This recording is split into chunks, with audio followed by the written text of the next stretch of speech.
Erev Tov and good evening, everyone. My name is Rabbi Yonah Berman, and on behalf of Yeshivat Chovevei Torah Rabbinical School here in New York City and our community partners throughout North America, it is an honor to welcome you to our fourth community Shemitah Beit Midrash. We have a very special speaker and a very special moderator tonight, but before we get to them, I do want to say a couple of quick thank yous.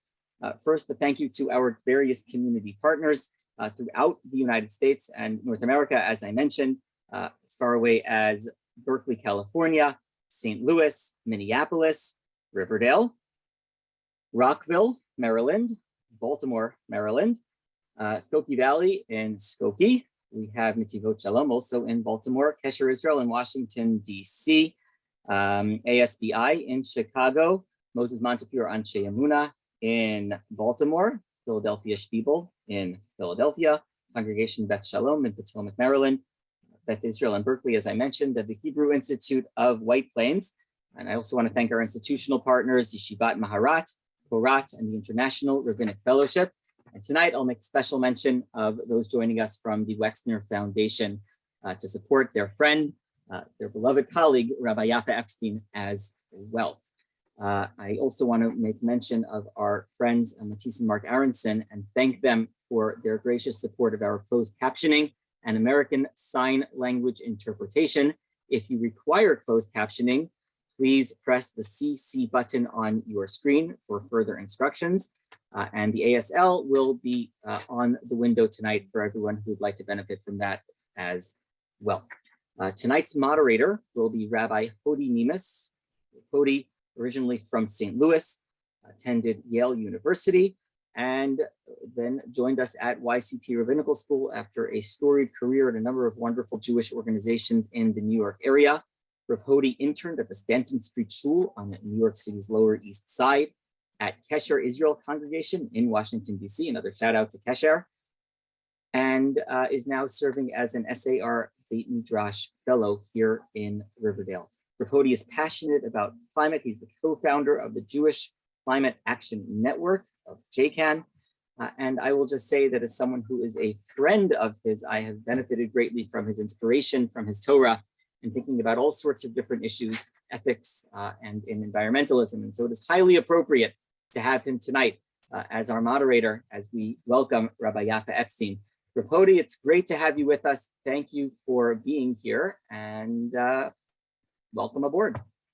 Thank you, Rav Yonah Berman. I'm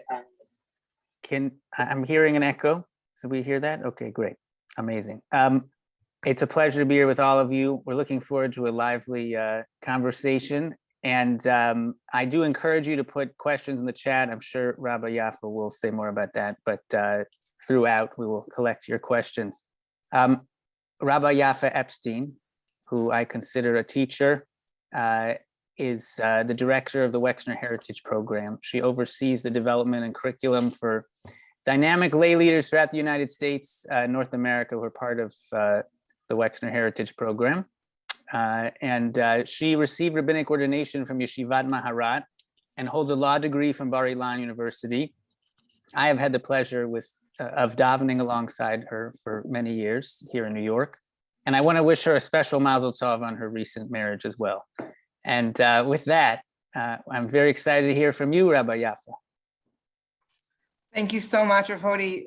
It's a huge honor to be here, looking through the beautiful screens. It is so many friends and colleagues and teachers, and just it is really beautiful and really remains very inspiring to me that people are 2 years into this incredibly strange world that we're living in. People are still coming to learn, and it is really just beautiful to see you all and people from all across the country. It is really just so absolutely gorgeous to have a chance to learn together. So thank you so much for having me, and thank you all so much for being here to learn together. I just want to say, those of you who know me know that I'm a big fan of interaction. So I'm really going to be calling on you not to speak, because apparently you can't do that, but I will be calling on you to be using that chat actively. So please keep your fingers on your keyboards, because we need your voices even as they come through typed, okay? We really need them. So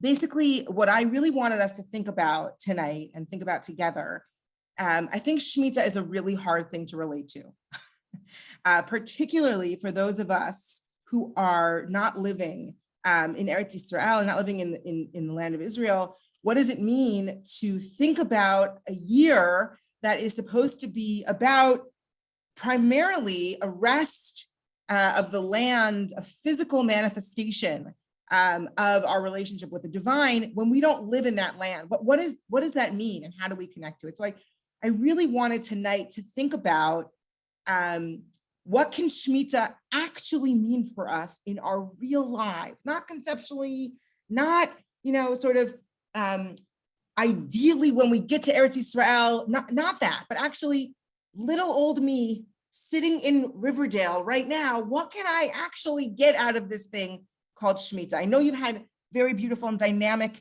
speakers already, and you have many more to come, and they'll focus on lots of different aspects of Shemitah, halachic aspects and philosophical, historical aspects, but I really wanted to think about what can this mean for my life? And of course, when you're trying to answer that question, you look to an Israeli rock star to really answer it, right? That's not where we always look when we're trying to figure out what Jewish concepts can mean for us.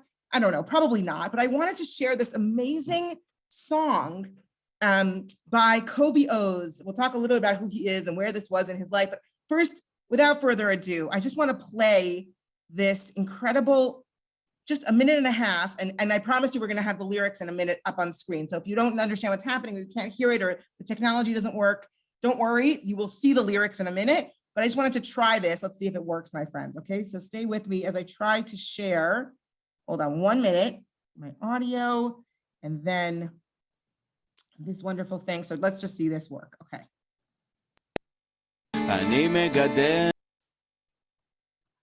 Okay, my friends. So did we all hear that? Just give me a little thumbs up if you did hear that. Okay, great. So that's a song by Kobe Oz, and Kobe Oz is a really remarkable Israeli rock star. And one of the things that's remarkable about him is that he brought to the mainstream Israeli sort of rock world Mizrahi music. But then in the last 7 or 8 years, he got very involved in an organization called Alma, which teaches Torah in Israel. It sort of identifies within the secular world and believes strongly that Jewish texts are part of what it is to be Israeli and part of the heritage of all Israelis. So he got very involved in that yeshiva and started learning Torah and wrote an entire sort of CD called Psalms for the Perplexed. And he really believes in pluralism. And in that, he wrote this song called Zalman Zeloata. Zalman, it's not you. So actually, I'm going to share my screen in here. I'm going to call on my dear friend, Rabbi Hodi Nemes, to actually read for us, if he will, the lyrics of this song. I'd be delighted. Quite a tune that's hard to get out of your head. Okay, Zalman wandered the world confused, asked himself, who am I and what for? I am a farmer, I have acres of land, and I run it all. I grow fruit and vegetables, take care to fertilize and to water. I am the ruler of this piece of the world. And then a heavenly voice spoke out, Zalman, that's not you. Look, it's the Shemitah fallow year. The field flourishes without your help. You are not your land, you are just... Zalman phoned here and there, told himself, I am the boss of my time. I just make a little call and right away, all's fixed. I have status around the clock, nonstop career, stocks and shares. I'm always ready for every surprise. And hop, a heavenly voice spoke out. Zalman, that's not you. Here comes the Shabbat bride. Now you're going to rest. Your people are those who pray. Your status is not you. Your land is not you. You are just Zalman. Excellent. Thank you so much, Rahodi. Beautiful. So the song does continue and it goes through his personal relationships and his relationship with his father. But I wanted to just start off with those 2 paragraphs because I actually think, and we really could do the whole shiur on just these 2 paragraphs and how deep they are. But here's my question for you, my friends. And this, I promised you that you were going to have intense chat participation. So please do. I want to ask you to please put into the chat right now, what do you think Kobe O's is trying to tell us with this song? What is the message of this song? And we're going to wait for a minute and give people a chance to really respond. So please. You know, Rabba Yaffa, I'm seeing a big rectangle in front of those lyrics right now. So everyone, I'm putting the source sheet in the chat if you're not able to see it. There we go. That's interesting. I wonder why that is. You just moved it down have... and we could see it for a second. So if you can do that. Is this again. better? There you go. Perfect. That's much better. Yes. Okay. Unfortunately, means now I can't see any of you, but okay. So I'm gonna read some of the chats. Not to be self-centered and focus more on religious observance and study. We're not in control. Carol, beautiful. We're not just what we do, and we're not in control. Good. Not to be self-centered. Beautiful. We are not that which is, Rabbi Rock, we are not that which is extraneous to us. We are not defined by our fields, homes. We can have a relationship with them, but they are not us per se. Beautiful. Shemitah shows us that we are not in control of our time. We don't control our land, we don't control our time. Beautiful. Land and time are gifts and not possessions of ours. Beautiful. It's hard to let go of everything we work so hard to define ourselves by. Beautiful. Love that. Yes, so powerful. So important. I think that I love everything that's being said here. So important. Everything that people are sharing. Thank you so much. So I just wanted to talk for a minute about this, because what's interesting to me about this song is exactly as Rabbi Rock said to us, that really essentially Zalman is saying, this is who I am. I am the master of land. And along comes this bat kol, and while English is a heavenly voice, it's actually a bat kol in the Hebrew. A bat kol comes out, a heavenly voice comes out and says, you're not. You think you're the master, but you're not the master. Not because I want you to be humble, but actually because the mitzvah of Shemitah seems to be something that takes away your ownership. So that, I think, is a very interesting idea. Then he says, okay, well, my career, I have stocks, I have phone calls to make. This is my life. This is who I am. And again, the bat kol comes out and says, no, you don't understand. You're not those things. You are pashut Zalman. You're just Zalman. That's enough. That's who you are. You're not more than that. You're not less than that. And I think there's something really, really interesting in the idea of Shemitah being about us saying, Ata pashut Zalman. You're just simply Zalman. And somehow that's enough. So I want us to get back to, how does Shemitah teach us that? I just want to do a quick tech check, Hody. Are there still black things in front of the screen? I'm still seeing black rectangles. Does anyone else want to confirm that? Yes, we're seeing black rectangles. Okay. I'm so sorry. I don't know what's happening because. One thing you could try, Rabba Yaffa, is just stop sharing and don't press optimize for video. Okay, let me try. Sorry, everyone. Thanks for your patience here. I'm so sorry, team. Okay, let me try now. Thank you all. You are wonderful. How's this better? Better. No more boxes. We fixed it. We fixed it completely? Hody, thank you so much. Wonderful. Thank you, team. Sorry about that. Okay. You think 2 years on Zoom. I'm not a newbie, but apparently I am. Okay. Thank you all for your patience. All right. So here we are. Ata pashut Zalman, you're just Zalman. How does Shemitah get us? This is my job now in the next 35 minutes, is to get us to the question of, how does Shemitah, answer the question, how does Shemitah get us to the point of Ata pashut Zalman? So I wanted to share with you another, I think it's really important, by the way, always to start every share with an Israeli rock star and a piece from the New York Times, as I try to do that. Just kidding, that was a little joke. Okay, but there is this beautiful piece from the New York Times that is actually so old. It's almost 10 years old, but it's still so relevant. And actually, I think in the pandemic world, it's even more relevant. But it's called The Busy Trap, and it was written by Tim Creeder, and it's a really interesting piece about what does it mean to be busy. So I'm going to read it. If you live in America in the 21st century, you probably had to listen to a lot of people tell you how busy they are. It's become the default response when you ask anyone, how they're doing. Busy, so busy, crazy busy. It's pretty obvious, obviously a boast disguised as a complaint. And the stock response is a kind of congratulations. Oh, that's a good problem to have, or better than the opposite. It's not as if any of us wants to live like this. If it's something we collectively force on one another. Notice it isn't generally people pulling back-to-back shifts in the ICU. Again, this is pre-pandemic, or commuting by bus to 3 minimum wage jobs who tell us how busy they are. What those people are is not busy, but tired, exhausted, dead on their feet. It's almost always people whose lamented busyness is purely self-imposed. Work and obligations they've taken on voluntarily, classes and activity they've encouraged their kids to participate in. They're busy because of their own ambition or drive or anxiety, because they're addicted to busyness, and this is the big one, my friends, and dread what they might have to face in its absence. Almost everyone I know is busy. They feel anxious and guilty when they aren't either working or doing something to promote their work. The present hysteria, this is his language, is not a necessary or inevitable condition of life. It's something we've chosen, if only by our acquiescence to it. So it's quite a condemnation, I think, of our world. And this is, again, pre-pandemic. Now I think we're even busier. And I actually think we're in a very strange experience of our time, wherein we're simultaneously totally overwhelmed, so busy. And on the other hand, we've been forced to stop. We've been forced to stop certain things, and yet we're busier than ever.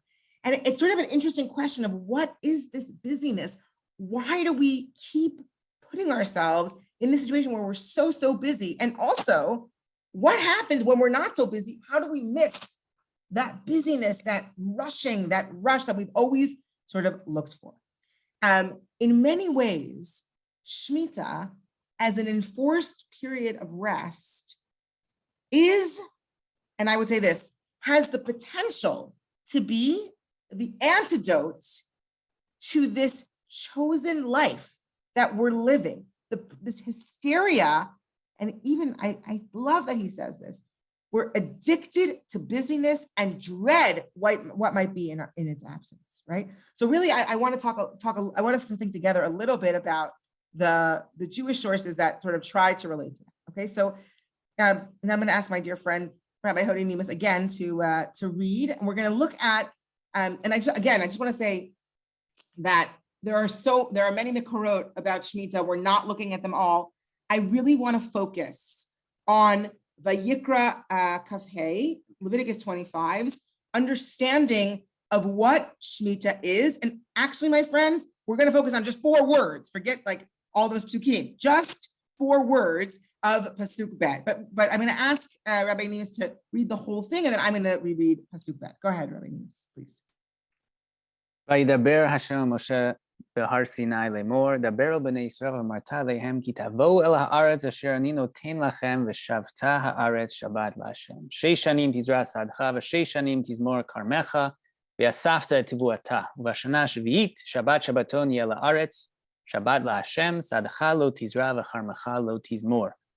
את צפיח קצירך לא תקצור, ואת ענבי נזירך לא תבצור, שנת שבתון יהיה לארץ. והייתה שבת הארץ לכם לאוכלה לך ולעבדך ולאמתך ולשכירך לתושבך הגרים עמך, ולבהמתך ולחיה אשר בארצך תהיה כל תבואתה לאכול. Should I do the Wonderful. English? Yes, please read The English. Lord spoke to Moshe on Mount Sinai. Speak to the Israelite people and say to them, when you enter the land that I assign to you, the land shall observe a Sabbath of the Lord. 6 years you may sow your field, and 6 years you may prune your vineyard and gather in the yield. But in the 7th year, the land shall have a Sabbath of complete rest, a Sabbath of the Lord. You shall not sow your field or prune your vineyard. You shall not reap the aftergrowth of your harvest or gather the grapes of your untrimmed vines. It shall be a year of complete rest for the land. But you may eat whatever the land during its Sabbath will produce. You, your male and female slaves, the hired and bound laborers who live with you, and your cattle and the beasts in your land may eat all its yield.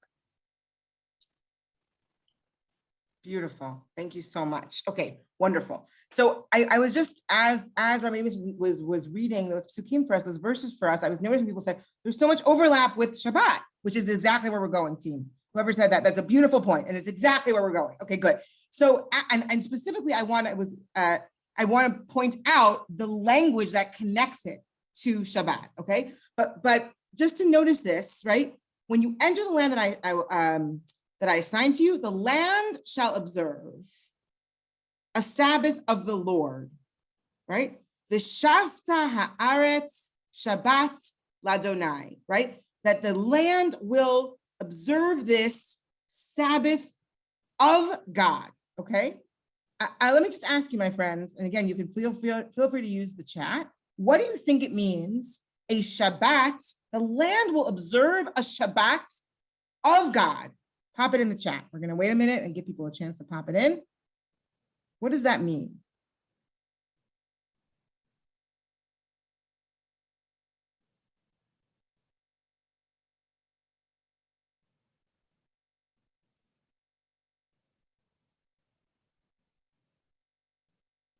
Good. The land gets to take a break from productivity. 2, beautiful. The land belongs to God, right? So there's a reminder that actually we don't own this land. We're not, no human control. We stop working our land, giving the land a rest. Good.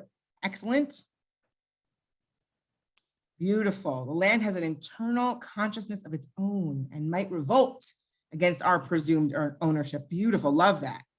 Whatever grows, grows. There's no active tending. Love this. Beautiful. Very, very important points. Could it be, Rabba Yaffa, that La here is for God, meaning it's not at all for humanity? This is really Beautiful. somehow this is pleasing to God, whether we're here or not. Beautiful. Okay, good. So wait, sorry, Rabbi Nimas, just correct. Just make sure I understand. Yeah. So you're saying that it's for God, and almost irrespective of the human being, whether we tend the land doesn't really matter. The land somehow inherently rests in and of itself. Is that what you're saying? That's right. Yes. We're not involved, really. Forget the human beings. We're not important at all. Just the land itself is built into the land. Is this sort of response? Okay, beautiful. I love that. So, wonderful. So I think it's a really interesting point. Let's look at our friend Rashi, who often helps us. And here he's quoting the Sifra, the halachic Midrash on the book of Leviticus. And he says to us, a rest of God. This means a rest in honor of the Lord, right? L'shem Hashem. Shabbat la Hashem, a Shabbat to God, means a Shabbat in the name, for the honor, for the purpose of God. The same way, Kishem shene'amar b'Shabbat Breshit. The same way that Shabbat, when we rest, it's a Shabbat la Hashem, we are, right, honoring God, okay? And again, that direct connection. Now, the textual connections here are sort of really, really clear when we're talking about trying to connect Shemitah to Shabbat. If you look, my friends, at source number 5 on your pages, okay? Actually, and you go back, I'm going to try and do this. Let's see if I can manage to do this correctly. Can you guys all see both 3 and 5? No, it's a little challenging. Let's just try to do it this way. All right. So if you look actually very closely at these two sources, source number 3 is about Shemitah, and source number 5 being about Shabbat, we sort of have a very similar idea. As Rabbi Nimas read to us, 6 years you may sow your field, and 6 years you may prune your vineyard and gather in the yield. But in the 7th day, you see, I just did that actually. That was totally, there you go, team, right? We're so used to saying, but in the 7th year, I should say, the land shall have a Sabbath of complete rest, a Sabbath of the Lord. You shall not sow your field or prune, right, your vineyard, okay? And if you look at Shabbat, it's exactly the same language. Work, right? 6 days you will work, you will labor and do all of your work. But Yom HaShvi, there it is, my friends, Shabbat la Hashem. But the 7th day is a Sabbath of the Lord. So you see, like that same exact language of Shabbat la Hashem, we have it in Shemitah and in Shabbat, okay? Now, Kobe Oz, our dear friend from earlier, made those two exact those parallels, right? That Shemitah, the capacity of the human being to work the land and think, this is my identity, is present in our work of the land and the 6 years. And therefore, Shemitah comes as the antidote to that. And the same thing is true about Shabbat. I worked all week. I am the master. Shabbat comes along to remind me, you're not the master, right?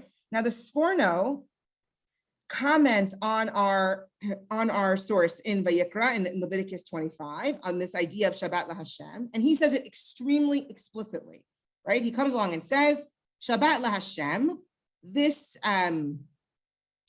resting for God, the whole year is a cessation, right, from serving the land, which is now freed up and ready for us to serve God, right? Shetiyah kol hashana. The whole year is this haftalah. And by the way, this is a very important idea of bitul, that somehow what I'm doing during Shemitah is a bitul, right? It's not just that I'm resting, but I'm actually foregoing my work. And that bitul, now you could say, and I think this is exactly what Tom Creeder said to us earlier, right? What happens if I don't work? What will happen to me? I will be doing bitul, right? Bittul zman, right? The ultimate sin. Wasting my time. I won't be productive, right? And here the Sforno comes along and says to us, yeah, that's what I want. I want you to do this havtalah from what? Avodat ha'adamah, from working the land, so that I will be ready and able to serve God. Which, by the way, let me just ask you, my friends, why are those things at odds? I actually managed to, I hope, serve God 6 days a week, and also on Shabbat. I managed to serve God set for 6 years, and then I have Shemitah.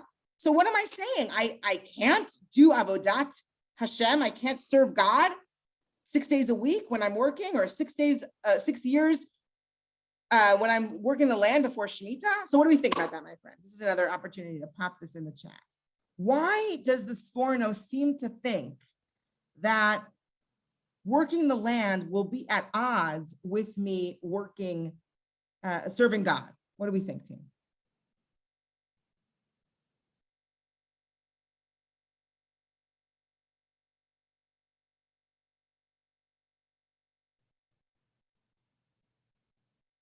What do we think, my friends? Why does the Sforno seem to see those two as at odds with each other?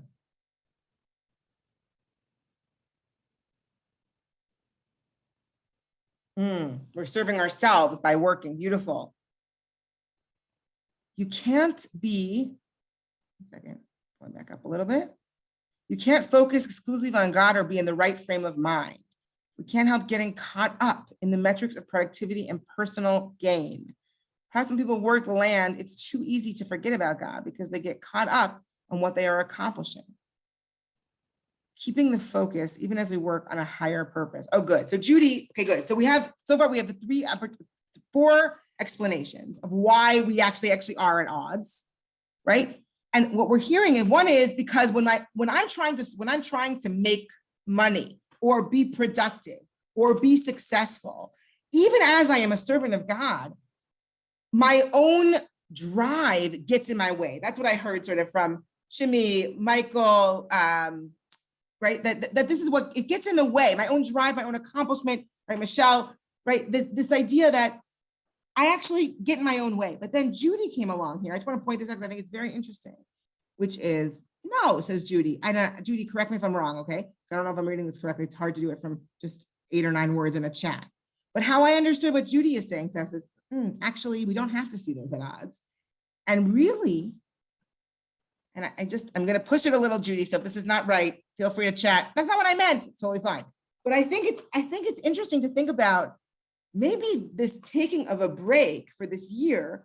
It's instead of it being 6 to 7. What happens if perhaps 7 allows me to have the spirituality of the 6? We like to look at it as Sunday through Friday gets me to Shabbat. But what about if Shabbat, taking that time to refocus, allows me to then infuse when I do have to work, because I do, let's be honest, I do have to work, right? When I do have to work, it allows me to remember that I could take a break, that I don't have to be just my identity as a worker, as an accomplisher, as a busy person, but it actually fuses. So then keeping the focus even as we work on a higher purpose as Jews, I think it's just absolutely beautiful to think about utilizing Shemitah as a way to infuse the rest of our years with more spirituality. I love this, wrote an amazing point. In essence, you are not your job. In relation to God, you, the person, are enough. Back to our, it's okay. That part of what we're doing is we're getting back to ourselves as we get back to the divine. Okay, so my friends, just to make sure that we're all literally on the same page, where are we? Where are we in what we've talked about and learned together? So basically, we've compared Shabbat and Shemitah, specifically this concept of being Shabbat la Hashem, right? This rest to God, for God, in order to serve God, right? Rashi and Sforno teach us, right? But I think also what we've said is to refocus ourselves on our own identities, on who we are. We are ourselves. So we can get back to ourselves means we can get back to the divine, right? There's something going on here of, I can let go of my identity as a farmer. I can let go of my identity as a producer in order to get back to serving God, focusing on the spirituality, honoring God, right? That's actually something that Shemitah and Shabbat both afford me. So I wanted to actually look at the first time this word, Shabbat or lishbot, resting or stopping or sitting, right? Or allowing to be fallow comes up. And of course, the first time that we see this is in the first Shabbat that we have in the creation of the world, right? Here we are in Genesis 2, source number 7 on your pages. Right?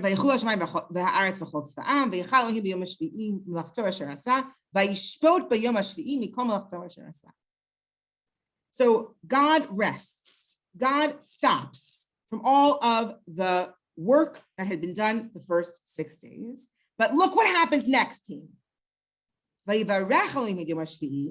And God blesses the seventh day, vayikadesh oto, and makes the seventh day holy. Why? Because on it, right, on this day, God ceased from all the work of creation that God had done. Okay, so there's a lot to unpack here, of course, but I think there's something very interesting to notice a few different, very fundamental things about Shabbat here. First, it existed. First, God rested, right? And then, vayvarech vayikadesh, right? Then God blesses the seventh day and God sanctifies it. The first time we have rest, we have sanctity. The first time we have the word kiddusha in the Torah, I know, it's not such a great kunst, Yaffa, it's only chapter 2. I mean, give me a break. It's not like we're 47 chapters in. I understand. But I do think God could have vayikadeshed day 1, right? God could have vayikadeshed day 4 if God wanted to, right? There's something interesting to notice that fundamentally from the beginning of creation, rest, blessing, and sanctity go together.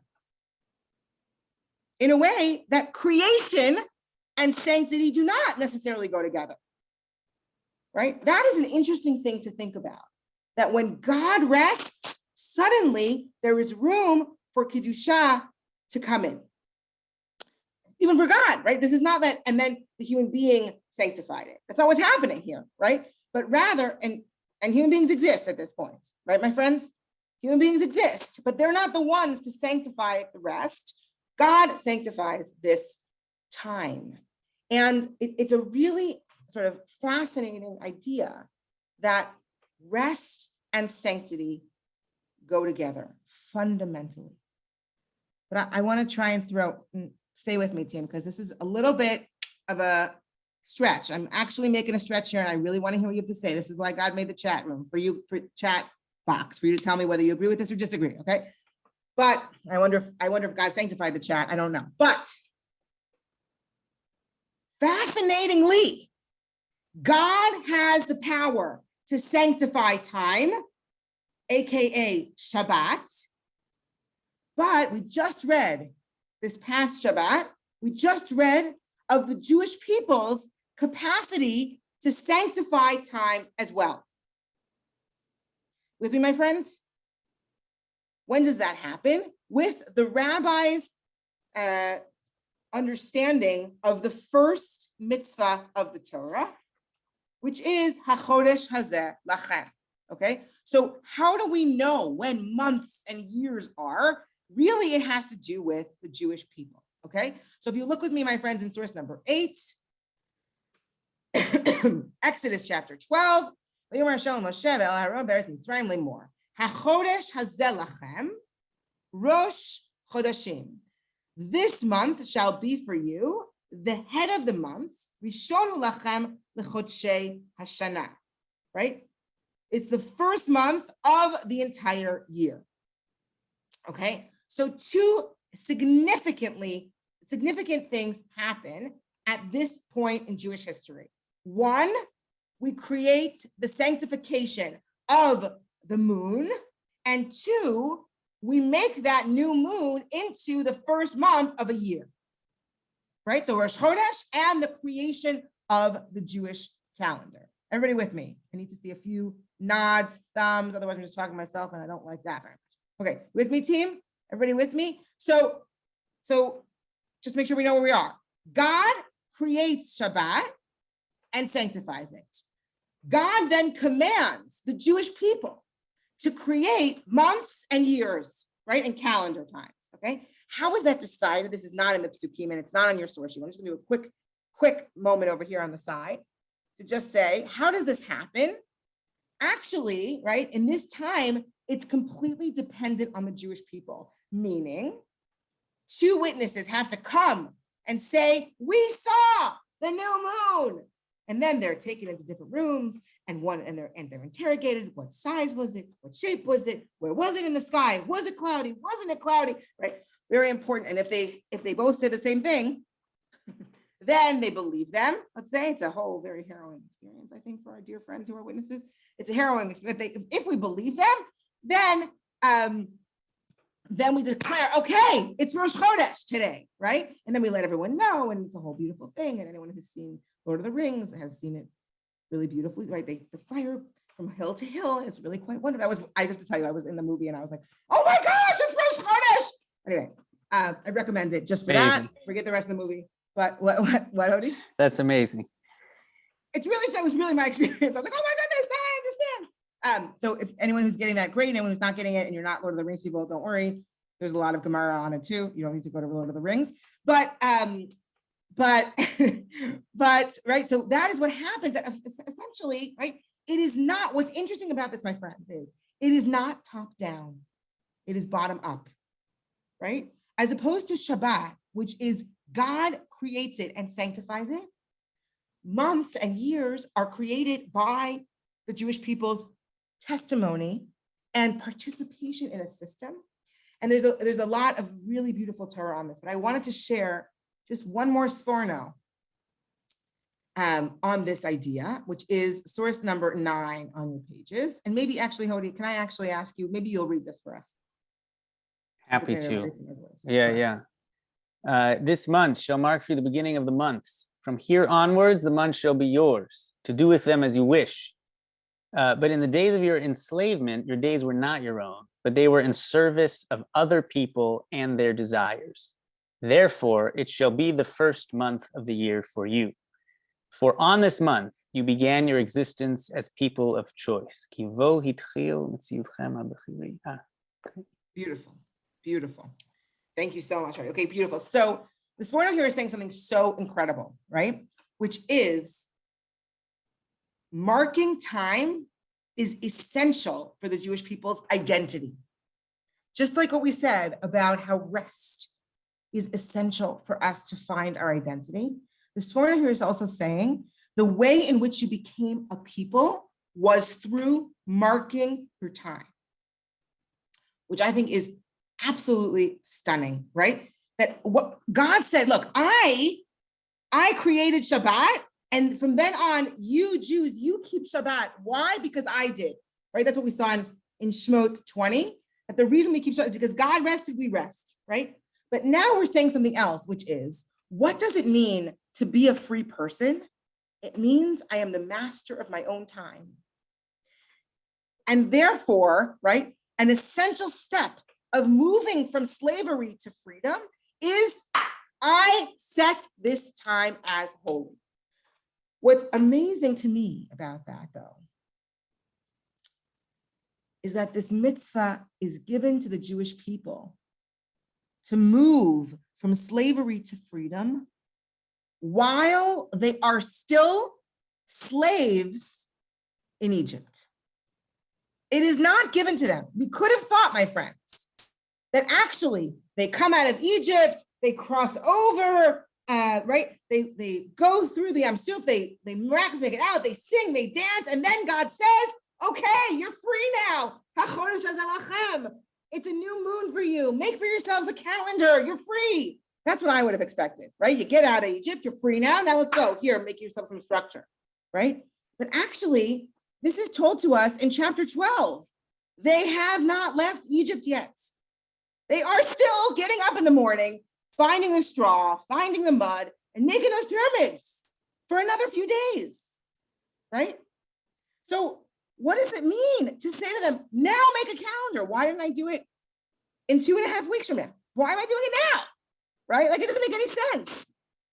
And there's actually something here, if we take this Sforno's understanding, there's actually something fundamentally gorgeous about what does it mean to be the master of my own time?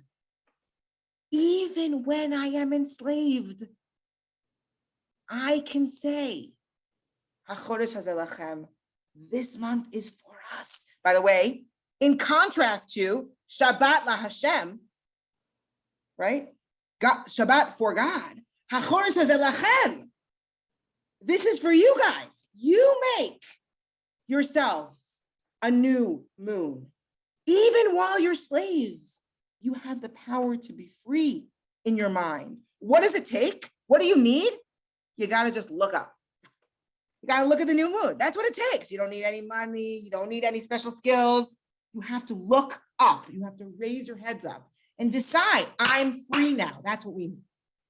Okay, my friends, the big finish is going to be the most gorgeous Sfas Emes. Those of you who know me know I love the Sfas Emes. We're going to do a beautiful piece of Sfas Emes, but before we do that, I'm going to pause and I'm going to turn to my dear friend, Rabbi Nemes, and he's going to tell me whether there are any burning questions in the chat that I have to relate to before we do our big finish with the Sfas Emes. Rabbi Nemes, anything? So this is your chance, if you have a burning question, to put it in the chat. One thing that came up a couple of times, Rabbi Epstein, is how does Shemitah sort of, if we could sort of bring this back to our lives, and how in modern times we can sort of actually feel like there's rest when some of us are retired, some of us are resting in different ways, like our lives are not agricultural, I guess. Can you speak to that? Great. Okay, amazing. Good. So let's just, I'm going to hold on to that right at the end. I think we're going to address exactly that point. We're going right there. Thank you so much, Rabbi Nemes. Okay, good. Any other burning questions, my friends? I'm just reading Michelle Friedman says, I'm thinking about how these themes of Shemitah, Kedusha of time, respect the integrity of land, are echoed in Shalach. The fledgling Jewish people gets reminded for the first time about keeping Shabbat, the vehicle of the man, which is a kind of magical / Shemitah food. Beautiful. I love that. I love the man as Shemitah. That's beautiful. I got to think about them. I love that. That is absolutely gorgeous. What a beautiful point. And Yoel, I think it's a great point. I think you're right. I think Yoel, you're reading the Sforno as exactly what the Sforno means. I think you're right. He's saying you're going to be free, so make your calendar now, right? I think I'm taking a little slightly different perspective on it, which is what does it mean to free ourselves even while we are enslaved? He's saying once we're free, we'll have our own calendar. That's an essential element of freedom. And I'm saying, right, but look, Hashem gave us that mitzvah while we were still enslaved. And that, I think, is a really powerful idea. So I think you're absolutely right that that's what this morning I was saying. Okay, my friends, so here we go. Ready for the big finish of our gorgeous, look at this gorgeous Sfas Emes. And I want to just say something else, which is it's a very complicated piece of text. So I'm admittedly telling you, I did not translate it at all. We're not going to get every single nuance of this. We're not, because we could do this, learn this whole Sfas Emes for the whole year could have just been this Sfas Emes, and maybe it should have been next year, guys, okay? But I did want to just point out something that he says here that is so absolutely gorgeous. And you'll notice I brought all the Hebrew, anyone who wants the source sheet, it's in the chat, the Google Doc, and you can email me also, and I'll send it to you. And I wanted to bring you the whole piece, but I'm only going to talk about and relate to a couple of points that he makes. And what he says here, it's just absolutely gorgeous, okay? He brings what Rashi says, right? The land shall observe a Sabbath of the Lord, as it is written regarding Shabbat Bereshit. And just as Shabbat is called a witness because it is the testimony that God created the world in 6 days and rested on the seventh, so too Shemitah is testimony. So basically he believes that Shabbat and Shemitah are a testimony of God's creation, okay? And they are a testimony by the Jewish people to God. How? He says that actually God can only work in this world. Everything,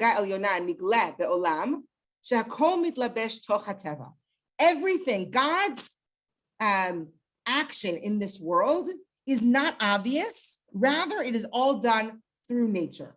How do we experience God? Through nature, okay?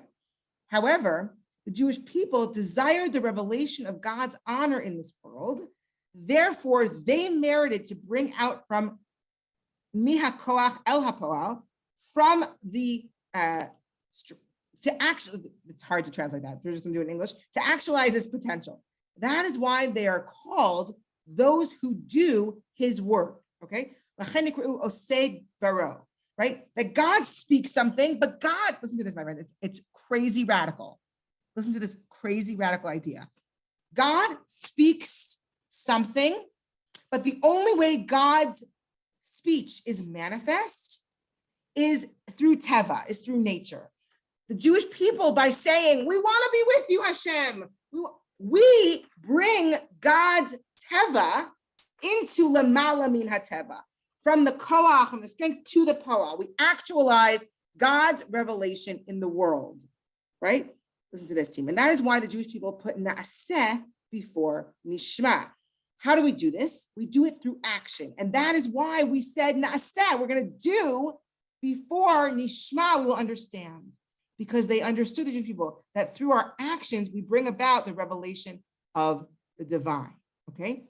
And on Shabbat, through the Jewish people's cessation of work and longing for the divine, they merit to have peace spread over them. And through them, the sanctity of Shabbat is revealed and the world receives God's acting in the world. So what does this mean, my friends? There's a lot. I know, it's very intense. But basically, the Sfas Emes here is saying the most incredible thing. Ready? God works in this world through nature. The way in which God moves from nature to supernature, lamala min hateva, clear, evident revelation, is through the Jewish people's actions. We, through naaseh v'nishma, we get to pull God down into this world, and through that, through our behavior, we bring about the capacity for the divine to be more further revealed.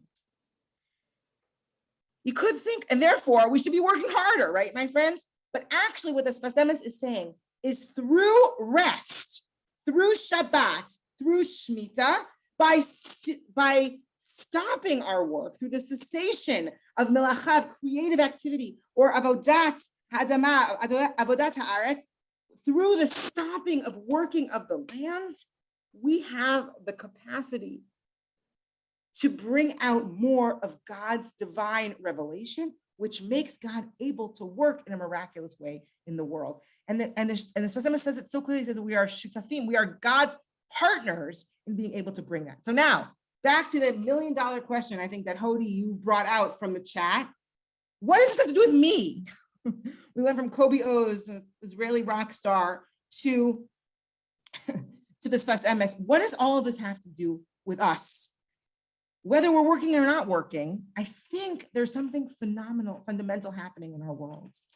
We are in a time when we really feel like we are slaves to our work, or slaves, even more so, slaves to our lack of control of what is happening in the world. We can't control what's happening in our world. And if we remember that the first mitzvah that was given to us was, okay, and you can look up and say, I am sanctifying my time. I am choosing how to utilize my time, including recognizing that I am not my work. I'm just Ani Pashut Zalman. I'm just little Zalman. If I can do that, I have the capacity not just to connect to myself, which I really think Shemitah is an invitation to do, to connect to self. But the Sfas Emes says, it's not just I'm little Zalman and that's enough, I'm little Zalman. No, I'm little Zalman who then becomes a partner with God to bring more divine down into this world. So when I choose to sanctify my time, to connect with myself, I become God's partner in bringing out the fullness of God's divine revelation. So I bless us all that this year we use this time to remember who we are, not let our work and our busyness define us. And through that rejection of someone else telling me who I am, and actually the acceptance of who I am, I can actually bring more God into my own life and all of our lives. Thank you all so much. It's be a beautiful year. Thank you. Excuse me. Thank you so much, Rabba Yaffa Epstein, for that beautiful, beautiful shiur conversation, for bringing a little bit of God into this, even to this Zoom space during this Shemitah year in such a lovely way. Thank you. Thank you. So with that, a couple other thank yous to Esther, Rivka, Melissa, and Sarah, who provided fantastic ASL interpreting, as well as Eva Mandel at YCT for her help. And of course, Rabbi Yonah Berman, who's done such an amazing job putting together these unparalleled Shemitah Batei Midrash that are so wonderful. We also, speaking of that, want to invite you and encourage you to come to the next Shemitah Beit Midrash session, which will be on, I'm getting it right now, on Sunday, February 6th, with Rabbi Barry Dollinger, who's an amazing teacher and the rabbi of Congregation Beth Shalom in Providence, Rhode Island. It will be entitled Rest for the Weary, the Environmental, Social, and Spiritual Vision of Shemitah. And we encourage you to be there. Here it is for those who want to check that out. Thank you again to everyone, and we look forward to seeing you soon.